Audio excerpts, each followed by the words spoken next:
Rubin వాళ్ల పక్క flat లోనే తను కూడా ఉంటున్నాడు. హంతకుడు ఐడీలో పనిచేస్తున్నట్టుగాను మాదక ద్రవ్యాలకి బానిసైనట్టుగాను తెలుస్తోంది.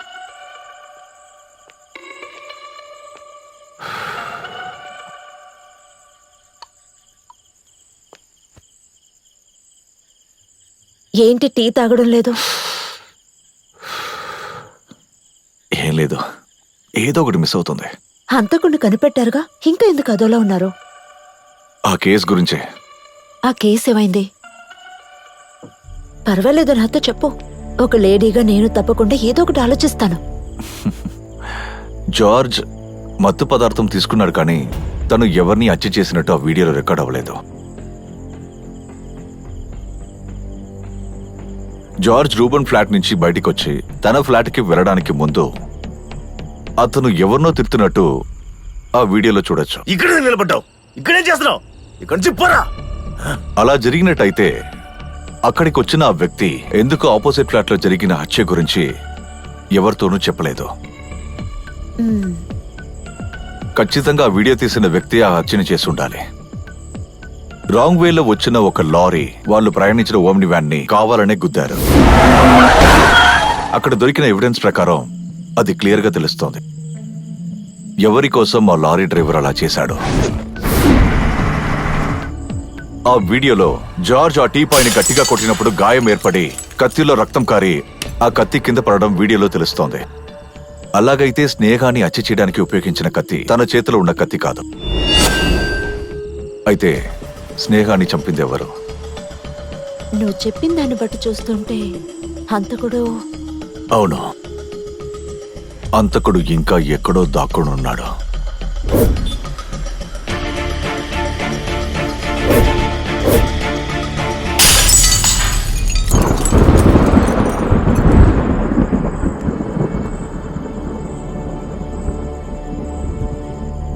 అనిల్ సార్, చనిపోయిన రౌడీల కాల్ లిస్టు, ఇంకా స్నేహ రూబన్ వాళ్ళ కాల్ లిస్టు, దానికి సంబంధించిన సైబర్ డీటెయిల్స్ రేపు పొద్దున కల్లా నా టేబుల్ మీద ఉండాలి. సరే సార్. Okay okay.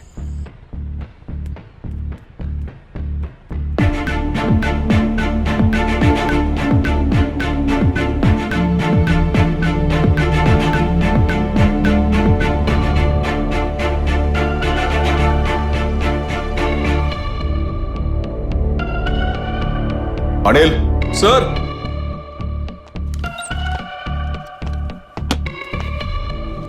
ఆ ఫ్లాట్ లో ఉన్న అన్ని ఫ్యామిలీని ఎంక్వైరీ చేయాలి. రోగన్, రీనా, కిరణ్, అంజలి వాళ్ళ గురించిన డీటెయిల్స్ కావాలి. Yes sir. రూబన్ మనస్తత్వం చూస్తుంటే అతను ఏ అమ్మాయిని వదిలిపెట్టాడు. అందులో ఒక నంబర్ రూబన్ ని బ్లాక్ చేసింది. అలా ఎందుకు బ్లాక్ చేశారో తెలుసుకోవాలి. ఇంకొక నంబర్ రూబన్ కాంటాక్ట్స్ నుంచి మిస్ అయ్యింది. అలా ఎందుకు మిస్ అయ్యిందో మనం తెలుసుకోవాలి. సార్, ఈ లిస్ట్ లో చాలా మంది నెంబర్స్ ఉన్నాయి. సో అప్పుడు మనం అందరినీ అనుమానించాలి కదా. మనం ముందు ఫ్లాట్ నుంచి స్టార్ట్ చేద్దాం. Okay sir. రోహన్ లేరా? లేరు సార్, బయటికి వెళ్ళారు.